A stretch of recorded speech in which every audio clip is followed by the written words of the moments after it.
Okay, global ka pre para makapag-party tayo. Ako pre, di ko may... Naiintindihan nyo ba yung sa China pre? Naiintindihan nyo na yung... Naiintindihan nyo na ba yung pre? O di nyo naiintindihan yan. So yun mga pre, tuturuan ko kayo kung paano mag-Zeya. Para lang to sa mga mahihina pre. Grandmaster pababa. Okay, Mythic pababa tong tutorial na to pre. Kung nasa Mythic ka, or Grandmaster ka, para sa'yo ang tutorial na to pre. Okay, kalaban natin dito si Haino. Okay, gagawin nyo lang muna dyan pre, ang passive ni Zeya. Pag tinamaan ng kan pre, skill nyo yung, kahit na hindi nyo malasit, basta tumama yung skill nyo, kanya papasok sa loob nyo. Papasok sa loob nyo, tapos madali kayo makakapag-level. Kaya pre, mas maganda, tamaan nyo lang yung, pwede yan Pwede natin patayin yan pre, sinasabi ko sa inyo par. Pag di ginangkan ng kasama yan, patayan eh. Okay. Pwede natin tong lagyan ng kan. Diba? Pwede yan pre ah. Pero wala akong first skill pre, okay. Wala akong second skill. Nako, uy, ano nangyari sa kan ko pre, control ko? Ano nangyari sa control ko pre? Oops. Pwede natin lagyan ng second skill lang yan pre. Para pag namatay niya, magkakaroon pa tayo ng level, di ba? Tatamaan lang ng skill nyo pre, kano yan eh. Oh. Kahit na hindi nyo malast hit, solid pa rin yan. Okay. Taas tayo pre, taas tayo. Dapat pre, hindi kayo nag-i-stay. Pag nakita nyong gumak na yung mid pre, yung mga kalaban, gagank na rin kayo dapat pre, huwag kayo mag-stay sa lane nyo. Okay. Huwag kayo mag-stay sa lane nyo pre, dapat tumulong talaga kayo para syempre kabahan din yung mga kalaban. Mukhang motivated ka ngayon pre. Oh pre, motivated tayo everyday. Dapat pre, tatamaan ng second skill nyo. Prug-dug-dug-dug. O, diba? Kahit na wala medyo damage pre, pero okay lang yan. O, diba? Hintayin nyo lang na bumaba. Okay, patayan pre.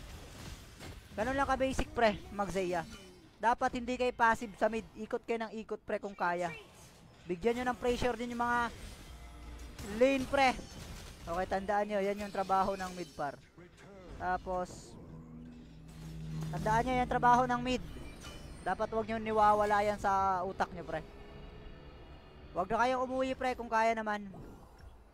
Okay, paring Eric at duo pa kami pre, duo. Okay, level 3 na yung level 3 na ako par. Yung kalaban natin is nasa level kan pa. So, kanan talaga pre. Palagi naman lamang to si Zeya eh. Okay. Lamang palagi to sa level pre. Lamang palagi sa level tong hero na to. Kaya sobrang sarap gamitin pre. Ingat na lang pre ha. Uwi na muna ako pre. Kailangan natin ng ay nako. Okay, mas maganda siguro pre magkan tayo muna. Eto. Para medyo masakit yung first skill natin pre. Ingat lang pre ha.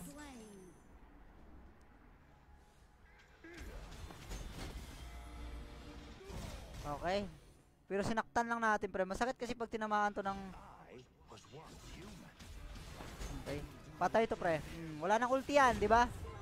Huwag yung kan pre. Huwag kayong pag nag-Zeya din kayo pre. Huwag kayong aasa lang sa ultimate niya. Alam niyo yung combo ng first and second niya pre. Sobrang lakas nito pre. Pag tinamaan ng first and second mo yan pre. Nako. Pupunitin yung kalaban. Tapos pwede nyo para mabilis mag-clear pre. I-clear nyo na agad gamit ang yung ultimate para mabilis kayong umikot pre. Okay, pero tandaan nyo pre, ang tutorial na to para lang sa mga low rank. Oops. Pwede na kayo mag-flash kung kaya naman. Putang ina. Sabi ko na nga eh. Pero okay lang din, okay lang din. Maganda rin yan, namatay din naman siya. Mali lang yung pasok ko doon pre kasi sobrang dami pala nila doon. Mali yung calculation natin doon mga pare. Mali yung calculation natin doon pre. Okay, tingnan nyo yung mapa pre. Nangyayari sa mapa. Wala namang natatalo sa lane namin pre. Kasi nga binibigyan din natin ng sapak. Okay, kailangan na natin magpa-damage na lang. Damage na lang tayo pre. Or eto, Mask of Agony pre para dagdag din sa burn natin pre. Burn. Ginagawa mo. Ginagawa nyo daw. Pwede natin i-clear to pre gamit last kill. Pa-objective na rin eh. Tingnan nyo pre, level 6, level 9. Pre, ingat lang. Tingnan nyo pre. Nagtatapang kasi pre, so alam na natin na andyan yung kanyang jungle. Tara, tara. Tapos position nyo pre, pag mage dapat kan talaga magandang positioning.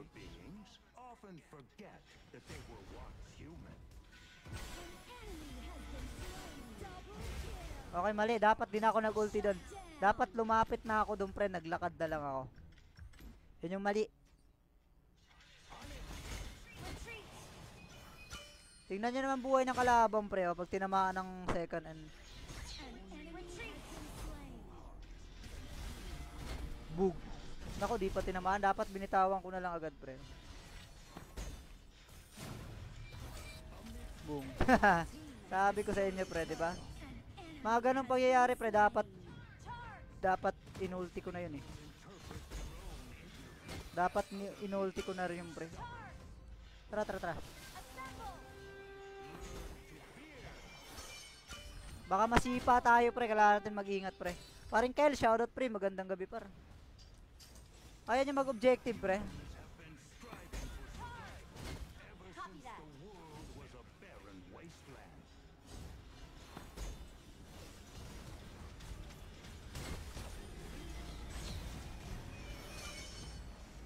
Okay.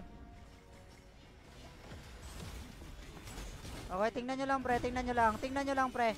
Huwag kayo umasa sa last kill niya. First and second lang pre, tamang-tama na yung pampunit ng kalaban pre. Okay, first and second lang, palag-palag na yan eh. Di mo kailangan ng ultimate na kailangan tumama. Okay, mahirap din kasi madali lang iwasan yung ultimate niya.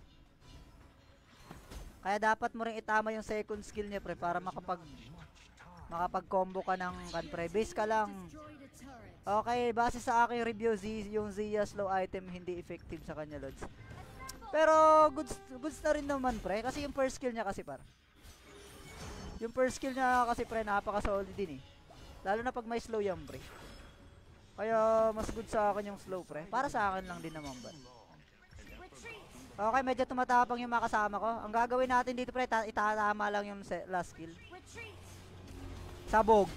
Bratatatatat. Okay. Sabi ko sa inyo eh. Oh. Oh, di ba? Oh. Oh, di ba? Double farm. Oh, eto pre, oh. Oh, ano ginagawa niyo diyan? Patayan. Oh.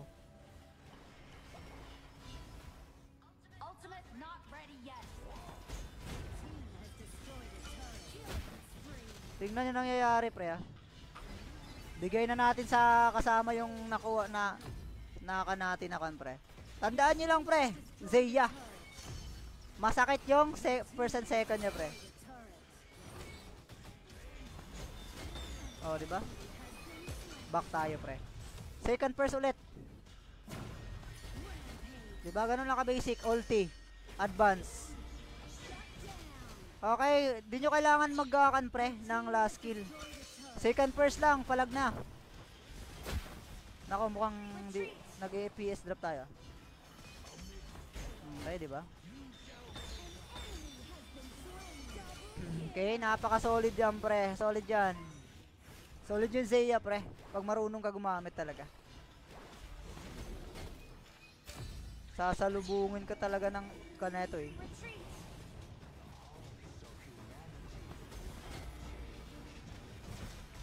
Pag tinamaan ka ng mga skill neto pre, nako, solid talaga yan.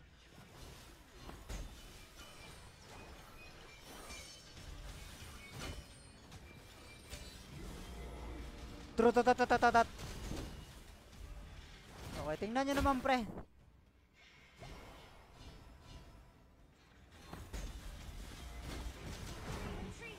Bong. Tikan ako pre, pero yun, okay lang yan. Nice one. Solid yung Zaya pre, pangkan talaga, pang spam. Hindi talaga effective ba? Kasi first niya may slow na. Okay. Pero mas good sa akin pre. Bahala ka. Okay, tapos may slow na pre. Tapos may kan pa. Kaya binibuild ko dyan pre, tingnan nyo. Etong slow and etong burn. Doble na yan pre. Pwede naman mag-doble dito pre, di ba? Doble slow, doble yung burn. Nako, doble damage. Tapos magbibuild ka pa netong pan pre. Papataas ng magic damage. Oh. Punit na naman si Idol. Sige. Ang lumapit sa bog. Okay, di pa umabot yung ulti ko. Sige. Tingnan nyo nangyayari sa kasama ng kalaban natin, pre. Easy win. Easy win, pre, di ba? Tingnan nyo naman. Napaka-basic. Ganun lang mag-Zeya, pre. Ganun lang mag-Zeya. Ganun lang mag-mid par. Di tayo nakapag-pentakill, pero panalo tayo, pre. Okay? Invite mo ako after nyan. Sige, pre. May ginagawa sila dyan yung naiiwan yung ulti after casting. Oo, pre. Di ko alam. Bigla na lang kasi naiiwan minsan eh. Di ko alam kung paano, pre. Paano ipaganahin yung par. Okay. 5 games ko pa kasi ito nag-Zeya eh. Ngayon lang din ako nag-Zeya, pre. Pero napaka-goods ng hero, par. Kung naghahanap kayo ng pre, i-main na mid hero, so isa sa Zeya, pre, maganda. Maganda sa Zeya, napaka-enjoy, pre. Di ka nauubusan ng level, pre. Kailangan mo sa pag-Zeya ko, pre, di pa ako umabot ng level 25 neto eh. Pinakamataas level 22 pa. Pero nice G. Kain lang may bossing. Sige yan. Tingnan nyo, pre. Ganun lang mag-Zeya. MVP tayo, pre. Ano ba ginawa natin dun, pre? Naglakad-lakad lang tayo. Tamang spam ng second first ultimate. Wala na. Panalo na. Tinanghal pa tayong MVP, pre. Napaka-basic lang talaga, pre. Kung gusto nyo ng mid-hero na medyo magandang gamitin, hindi nakakasawa, medyo OP, pre, na madali lang talagang gamitin, pre. Zeya para sa inyo, par. Okay, practicein nyo lang, pre. Napaka-solid na nyan, par. Okay, nakain na yung isa. Like natin yung mga kampi natin, pre, kasi naghirap din sila. Nice one.